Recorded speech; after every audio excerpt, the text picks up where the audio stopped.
Hey everybody, this is AST Radio. We're backstage at CDR4. Show's about to start. I've got Howard Kramer and Jarrett Grody here. What can we expect tonight in this 9-hour comedy extravaganza?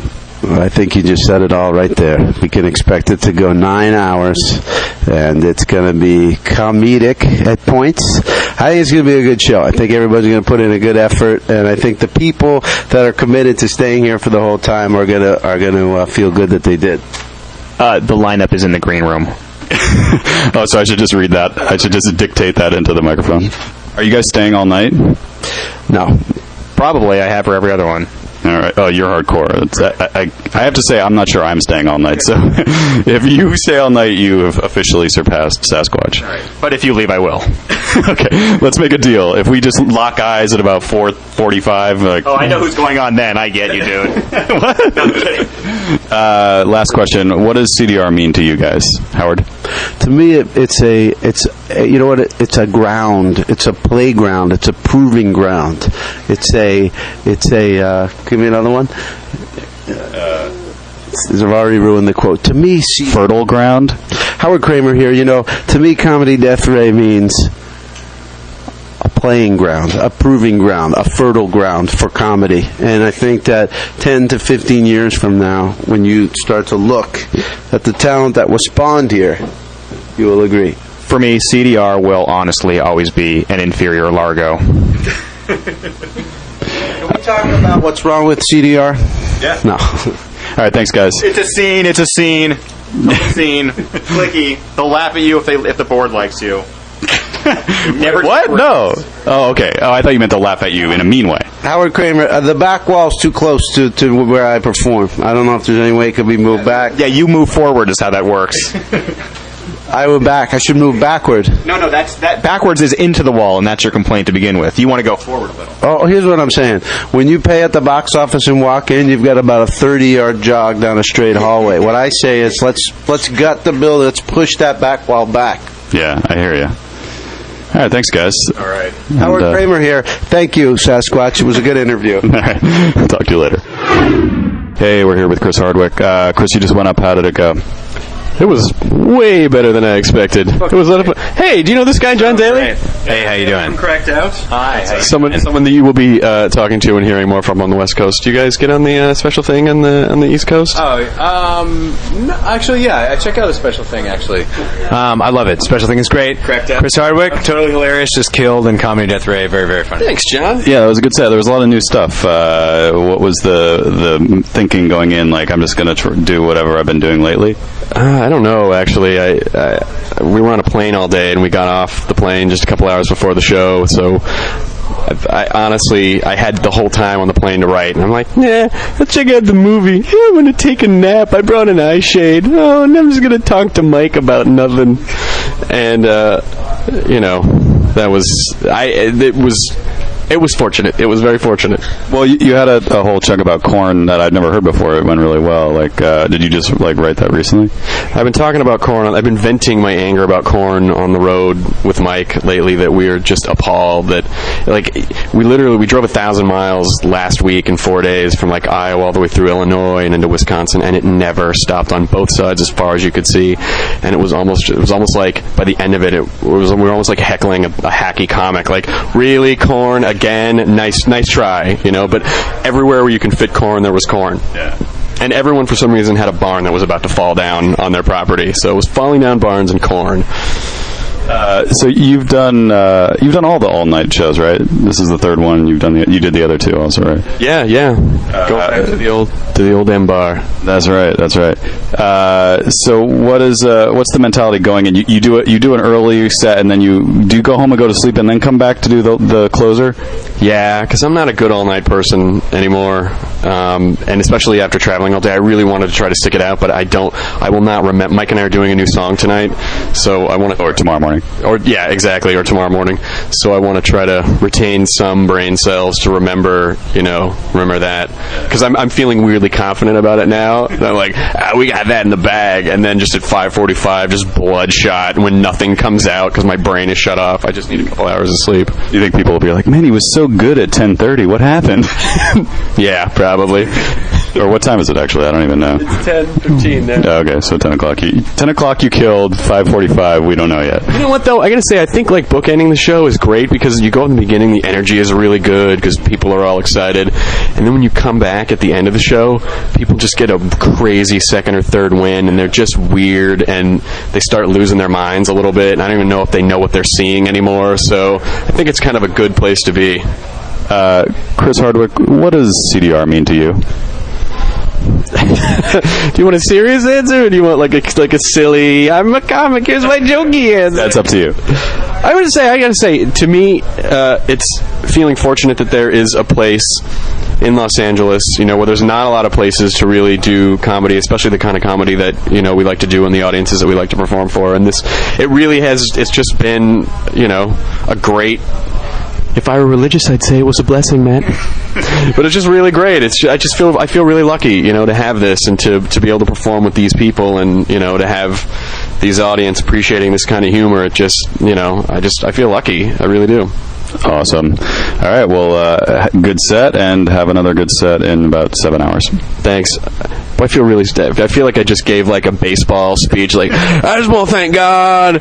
God is number one. I just love everybody in this organization. Yeah, that's the vibe back here. We're backstage. We're just sort of doing those little, like, in the locker room. And I'm being positive. I don't care. It's fun. It's a fun show. Everyone's out. It's awesome. The set looks awesome. Everyone's great. It's awesome. It's fantastic. The crowd has been really amazing. Like, they are so pumped up. They're happy to be here.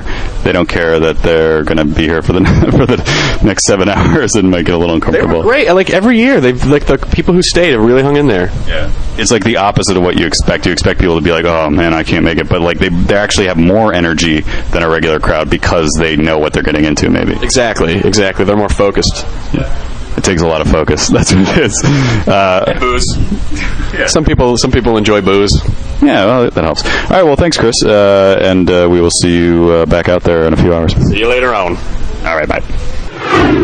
We're here with Anthony Jeselnik. When are you going up, Anthony? I got the stellar spot. I had to beg for this. 3:55 in the morning. Nice. That is the sweet spot. Yeah, exactly. Did you do this last year? I did not. I actually turned them down because I didn't want to do that past the mic fiasco thing. Okay, so this is your first all-nighter. Yes, yeah. So how are you feeling going into it? I'm really excited. It's frustrating, though, because I can't get wasted as I would normally be, but until after my set, which is, come on.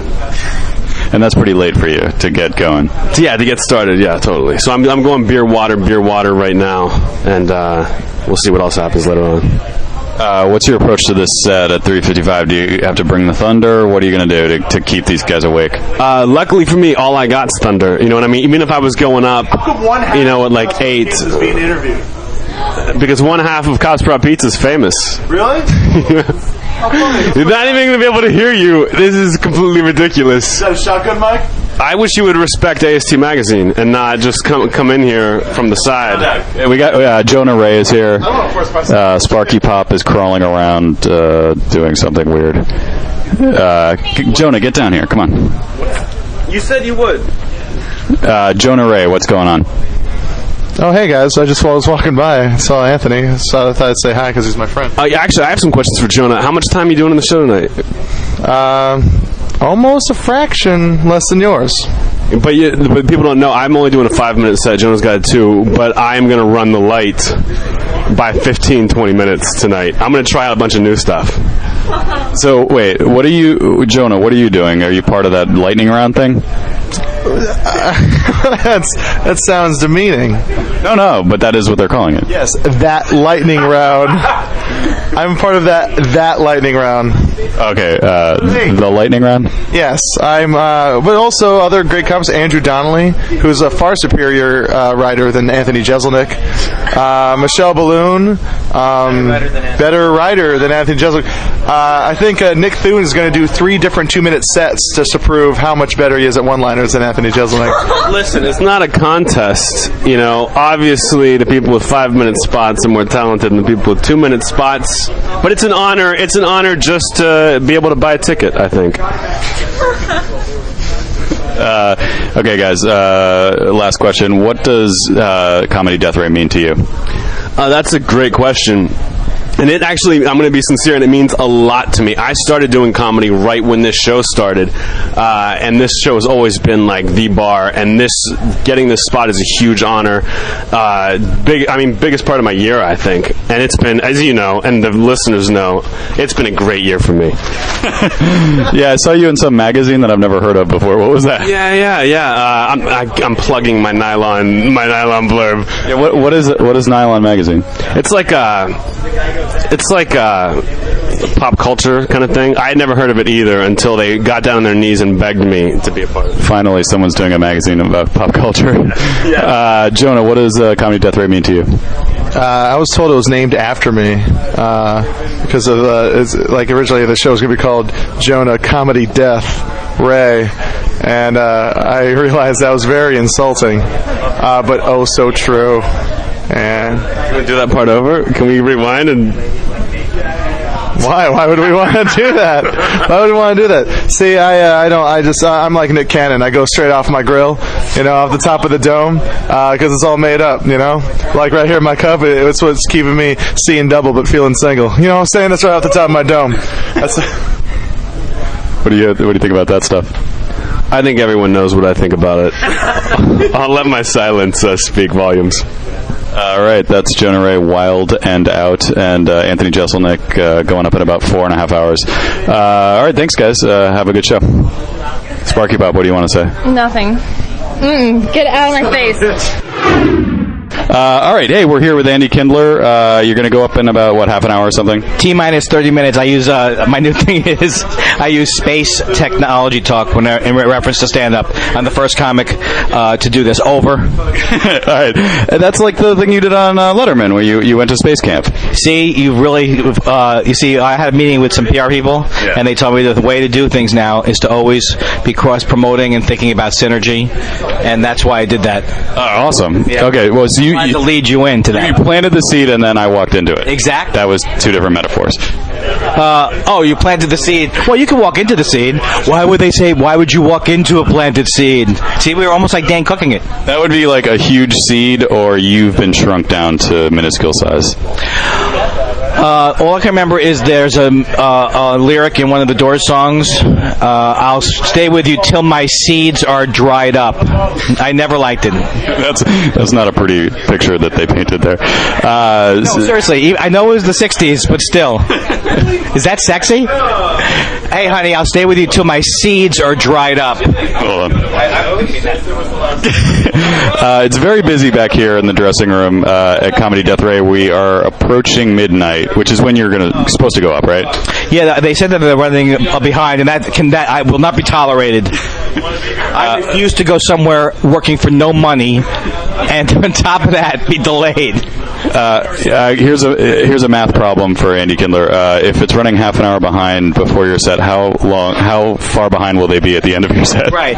If the show is running a half hour behind and you're a half hour from your original set, how long will it be till the Jews take over the rest of the media? See, I went left at the end. All right. Scott Aukerman, you can't see him, but Scott Aukerman is dressed up exactly as I fantasize about him each evening before I go to bed as a Boy Scout. Hi, Andy. How are you? And so I'm gay then? Oh, so all of a sudden I'm the gay one? I don't know. There was nobody back here 5 minutes ago, and suddenly it's bustling. Oh, this is like the movie Rent, where everyone, or an Aaron Sorkin thing, where there's a lot of walk. I was thinking it's a little like Studio 60. There's an energy in the room that you just cannot capture. Wouldn't it be quaint if the real reason that Saturday Night Live was horrible was because the man was keeping them down, keeping the genius from happening? Isn't that a quaint way? Andy, can you tell everyone where you were before this? I was at a one-year-old's birthday. Is that what you mean? Yeah, that's what I mean. You call it a birthday now that you're on mic? He's the world's angriest straight man. God damn you, Andy. You told me before the show it was not a birthday party. Now, tell the jury and the audience at home exactly what it was. This is our new melodramatic duo that's touring the country. And then you know what happened then, Scott? Excuse me, I have to twirl my mustache for a second. Was it really a birthday party? I'm curious now. Yeah, I can't talk about it because there were a lot of Hollywood people there, and it was in A friend of ours, her child turned 1 year old today. That's the awful truth. That's very exciting. Let us pause. Stuff happened. Oh, really? Yeah. Funny stuff happened. You know why? What is it with these 1 year old parties? Who books these? And should you really have a stand-up? Wait, you performed at it? Imagine if you were performing at a 1 year old's birthday party. It would be like many, many nights here at the UCB Theater. I'm joking. I'm just saying the demographic's getting lower. So you're saying that the crowd is too young? I'm working on my old jokes. I really am working hard on them for the eventual possibility that I might get old 20, 30 years from now. I'm going to get serious for a second and close with this question. I'm closing. Why am I using that terminology? You're doing a set. You're doing an interview set. What does Comedy Death Ray mean to Andy Kindler? Comedy Death Ray means to Andy Kindler, because they always say when you do a reality show that you start, you say the whole sentence completely, so that they can use that. I don't have to use my voice, because then they'd pay me more. They'd have to pay me. Exactly. Comedy Death Ray means to me a place where I can funny be, where comics go to tell their jokes. Won't you come down? And it's only $5. Something with folks. Oh, and you'll have funny things that you'll quote. Am I right, folks? That would have been a good one. Yeah. Wait, so come on down. Am I right, folks? Edit that all together so it rhymes like a Rod McEwen poem. Okay. Is Rod McEwen the current reference? I don't think so. Is he here? Hey, we're here with Neil Hamburger. Neil, how did your set go tonight? Well, it was a disaster, but I blame you for that, because some of the microphones and some of the equipment are shorting out. We had some sparks and that sort of thing. A guy in the front row was electrocuted and taken away in an ambulance, which ruined the set for the act after me. Actually, speaking of that, do you ever worry about, you always have at least one drink in your arm. Do you ever worry about electrocuting yourself or having electrical problems? Well, I can't worry about that, because it is actually, I have a list that I carry around with me. It's actually 97th on the list of things for me to worry about. And, on the first 93 are various comedians who are doing better than me, Dane Cook and that sort of thing, Carrot Top, who's really hot right now amongst the youth. And then the diseases, you've got syphilis and that type of thing, which are very hot right now. And getting electrocuted actually would be a pleasure compared to doing some of the shows I've been doing lately. So actually, that reminds me, I was going to ask you, what do you think, how does this audience, the Death Ray audience, compare to some of the other places you play? Well, a lot of these people have emotional problems, and that's sad, because, we only have one shot in life, and to spend most of your time fretting and crying and sobbing. I went into the restroom here at Comedy Death Ray, I had to, I do drink a bit on stage, I admit, but I had to release some of this fluid, and I came across a couple of people sobbing their hearts out, you know what I mean? Crying, and that's not what this night's supposed to be about. It's supposed to be about laughs. Well, yeah, that's the opposite, really, don't you think? They're here to laugh, and yet they're crying. That's problematic. Well, the people that are laughing are all at Carrot Top's new movie, which just came out recently. These people all have emotional problems. That's why they like this sort of dark, depressing comedy from some of these depressed comedians, Well, you do. Maybe you have to be a little deranged to agree to sit in a chair for 9 hours to watch a comedy show, right? Well, these people, a lot of them, they'd be happy to sit in the Greyhound bus station with a 25-cent for every half an hour television sets and watch People's Court. These people are not dealing with a full deck. Right.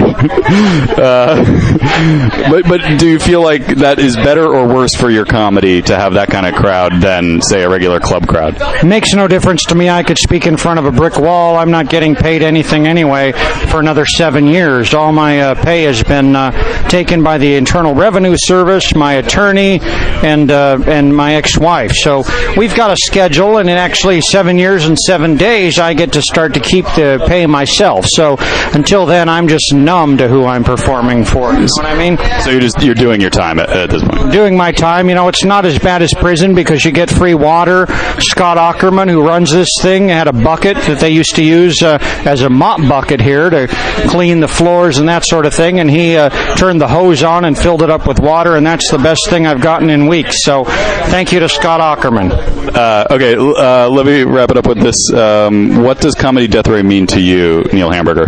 Well, it's just another in a long, long string of no-pay gigs. You know what I mean? For audiences who are mostly stoned on LSD and that type of thing, and we'll do them, but that's only because we have no choice. In 7 years and 7 days, you see the type of shows I take then. I probably will only take shows that pay me at least the $10 fee that I feel I deserve for this material. This is an all-night show. It actually goes into the next day. Does that count as 2 shows for you? No, because I only told one good joke, so that's just one show. All right, well, thanks a lot, Neil. It's good to see you, and enjoy the rest of the night. Well, good luck with your radio show. I hope you win the Grammy. Thank you very much. Hey, Paul F. Tompkins. Oh, I'm sorry. I didn't mean to interrupt. I'm sorry, I interrupted your face. The face you were making to something over there. Yeah, I was making a face, so what? My face is my living. I mug a lot. I pull faces, as the Brits would say. Let's start this over. Paul F. Tompkins is here. How's it going, Paul? Hey, well, it's going great. I'm here. I haven't watched a single second of the show yet. Been here for about an hour. I'm on my second beer. I've just been chatting, meeting and greeting. All of my favorite comedians are here. Most. Let's say most. That's all is pretty strong. A great deal. A great deal of my favorite comedians are here. Some people I cannot stand. But it's good. It's good. I know how to kind of navigate my way through social situations with false pleasantries and that sort of thing. I'm really good at it. Yeah, I noticed. I was watching you and admiring that skill that you've developed. It's really good. And you know what? Maybe I used it on you. You'll never know. That's why I was watching, to see if I could spot it. You won't be able to. You won't be able to. I wish To Tell the Truth was still in the air, because I would fucking clean up on that shit. Take a sip of that, and while I ask a long question. No, I don't even have to. Okay. What time are you going on tonight, Paul? I'm slated for 2:45, but I understand we're running a day behind, so I'll see you at the 5th anniversary show. Yeah, it's a little. It's right now. It's 10 of 2. And how far behind are we, would you say? I think the first act is just wrapping up. So how many hours would that be? What time did the show start? It started at 9. Okay. And what time was it supposed to start? It was supposed to start at 9. It did. And who would you say is really responsible for making it go long? Because I know that somewhere there was a guy that went over his time, or gal. I don't mean to be sexist. Women comedians can be just as self-absorbed as men comedians. So I'm saying there's somebody who kicked it off by going over their time, and that made everybody else say, well, I'll go over my time because I'm on early in the evening. I fell asleep halfway through what you were just saying. But wait, say that again. Oh, snap. This microphone is kind of iffy. Oh, really? Put it right. Even though we're kind of standing in a very intimate fashion right now, we're like 2 inches away from each other. I could have prepped better for this. Why don't you just hold it in the middle, and then we'll both go to it? It seriously will not work. It will hear neither of us. No, I'm saying we'll go to it like birds at a feeder. Ew. It'll save you. Oh, I guess birds can't eat. No, I just thought that would be gross if we both accidentally went into it. Squatch, hey, Spurt. Oh, you're afraid we're going to make out by accident. Afraid? Or afraid of the feelings that'll bring up? Exactly. I think the problem started, to get back to your question, it somehow was 10 minutes late before it even started. I don't know how that happened. But then it just kept getting worse. That wasn't the sentence. Start on 9? Somehow it was like there was a pre-thing, and that ended at 10 minutes later than it was supposed to. A pre-thing? Like another show? They showed a video of David Cross's new show. Did they show a video of people going long? Is that what happened? That would be great. Like a funny clip package of going long, and there's like a guy long jumping, and then they go into... Wait, so they showed a clip of Cross's cartoon. Was it Did it go long because they got so many letters of people that were offended? And Yeah, they had to read the letters. all the letters to the congressman and shut down the show. It pushes too many envelopes. I think they just started a little late, and then it went late, and then everybody's just having fun. Oh, well, you know what? I can't be mad at that. Why am I interviewing you? You have not been out there. You don't know what's going on. You cannot give me any insight. But I can give you the backstage perspective. Okay, what's going on backstage? People are drinking. Some people are trying to decide if they want to eat goldfish crackers or not.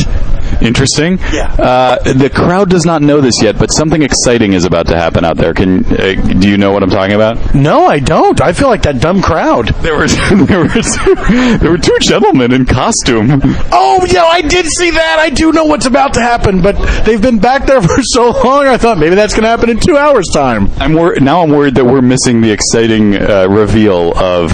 Tell everybody, because they won't hear this. I actually did hear like a huge cheer from out there, so we might have already missed the exciting reveal. You looked at yourself being sad in the mirror. Just forgot there was a mirror there. I was like, I'm mugging to myself. And what it looked like to me was, I'm sad. How sad am I? Let me check it in the mirror. I found it sad. I found out I was very sad. Sadder than you even thought. Oh, I don't know where to put the microphone. Should I tell the listening audience? Please do. All right. It was a couple of the fellas from Reno 911. It was Thomas Lennon and Robert Ben Garant. Yes. Am I saying his name correctly? I've never heard. I think most people just say Ben Garant.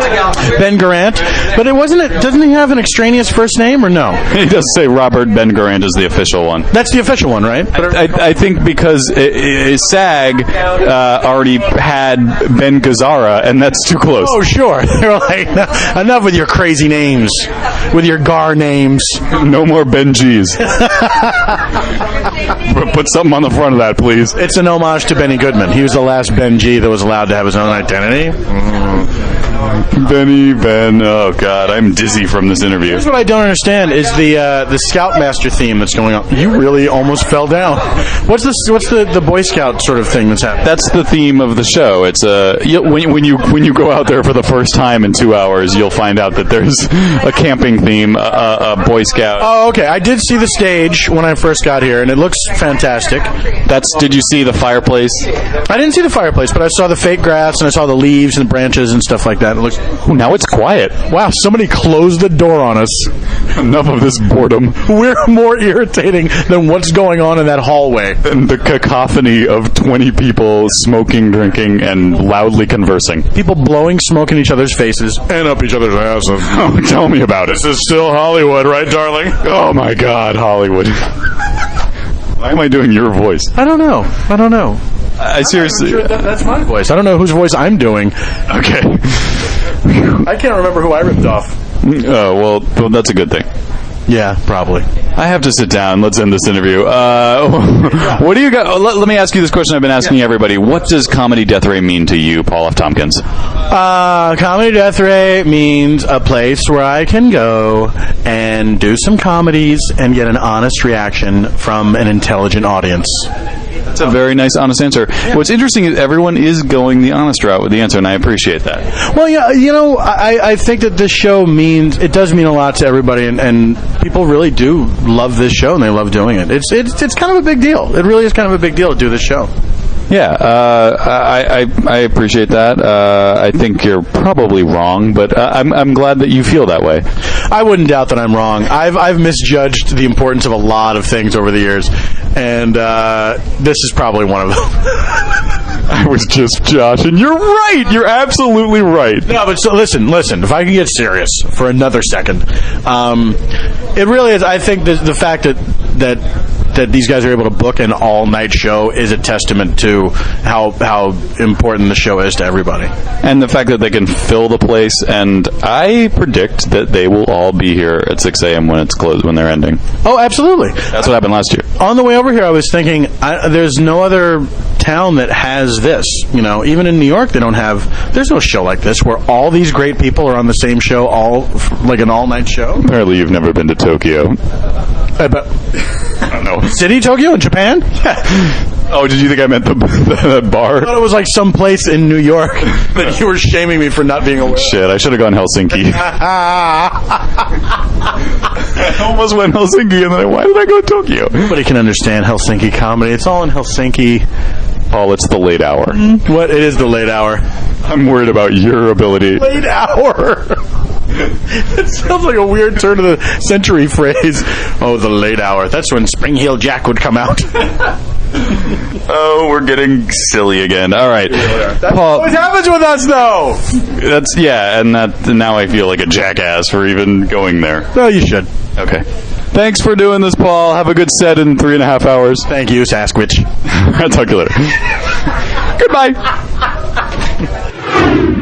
Hey, everybody. And indeed, welcome to 2:20 in the morning with Jimmy Pardo.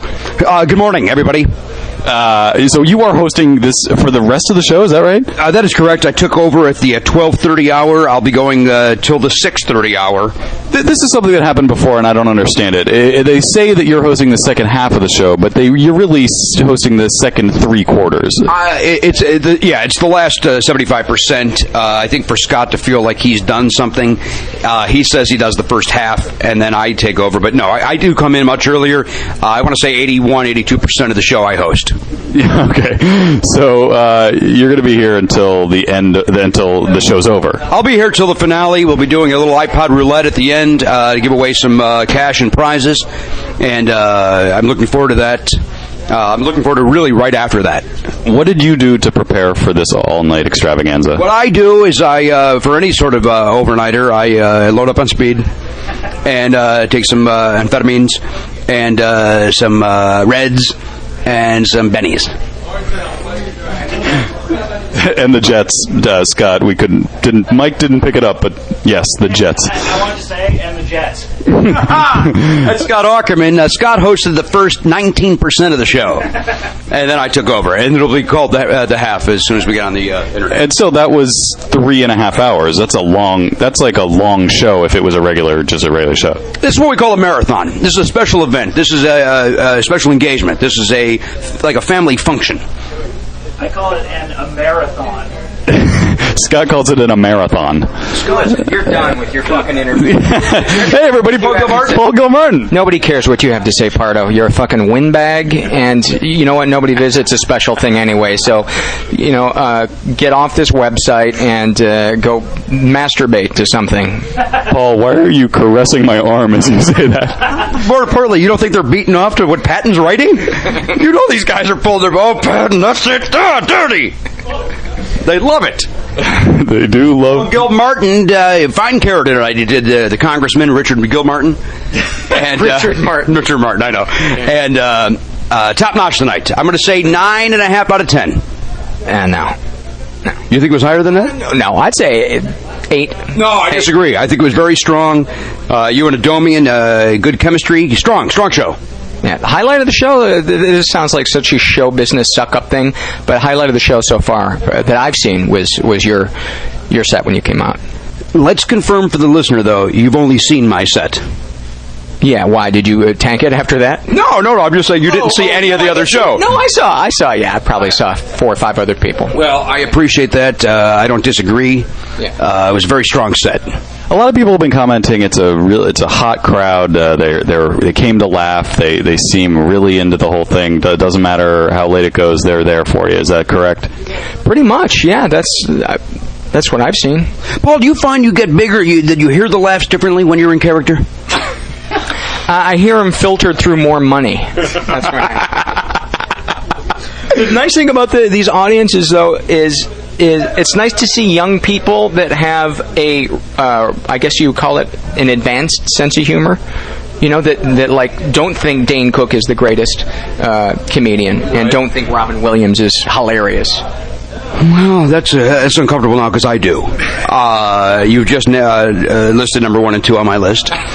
And I'm furious. And now you're going to probably badmouth Harry Anderson, and I'm going to throw fists. I used to hate Harry Anderson until I saw him interviewed a couple of times by Bill Maher, and then I started to like him. But I used to be like, why does this fucking guy got another show? I never understood Harry Anderson ever. Yeah, but he was very funny on Bill Maher.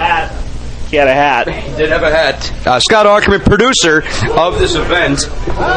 It's exciting. I think it's funny that, by the way, that I do a weekly podcast, yet right now I'm talking as if I'm talking like to a high school kid interviewing me and trying to over-explain everything. For a second, just looking at Matt with the headphones and the microphone, I think I'm looking at Gary Berghoff, and it's 1984. All right. Now Jimmy's job is to explain who Gary Berghoff is. Gary Berghoff, of course, was Radar on the hit television show Mobile Army Surgical Hospital. Thank you. We have people coming in and out of the dressing room. Do it. Let's close it up. Paul has better things to do, obviously. He's got to get his suit. You were lucky to have him on the for the short period of time that we had him. That was a special treat. We did not expect that. Thank you, Paul. That's all right. The microphone can't hear them, any of this, because it's pointed at me. You will edit this to make it work? No, as is. That's how it's going out. No, there's no way you're going as is with this horseshit. This goes out as is or not at all. Those are the two options. Are you talking about as is, sorry? Yeah, I'm a big fan of as is. His video tonight got a big response. I was not here for that. That must have been early on in the program. He did Illusionators with Paul Scheer. Exciting stuff. I got here at the right after the midnight hour because that's when I kick it in. You had a killer set. I unfortunately missed half of it. How did you miss it? I was back here talking to somebody else. I didn't know you were going up. Are you kidding me? The one guy you want to see? Wait a minute, now you're putting words in my mouth. Okay, bringing it down, serious note, the last question of the night. Why am I doing you? That's not the question.